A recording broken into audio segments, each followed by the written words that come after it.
जय जोहार। आप मन देखत हो न्यूज प्लस 21 और मैं हूं आपके मन के संग ललिता चक्रधारी। चलो शुरू करथन बिहिनिया के खबर। पीएम नरेंद्र मोदी आज 11 नवा मेडिकल कॉलेज के एक संग कर ही उद्घाटन। इजराइल के पीएम कहीं ओमिक्रॉन ला रोके नहीं जा सके, लेकिन पैनिक होए ले बचना है। सीमा विवाद बढ़ चीन के संग आज 14वें दौर के बातचीत हुई। आज पंजाब दौरे में रही सीएम अरविंद केजरीवाल। दिल्ली एयरपोर्ट में करीब 7.5 करोड़ रुपए के हेरोइन जब्त करे गई।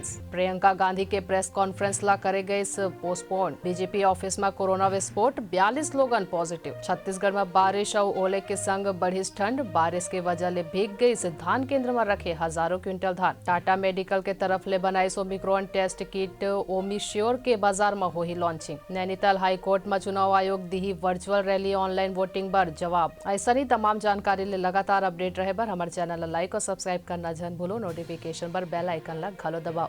देखत रहो न्यूज प्लस 21, आप मन के हक की बात।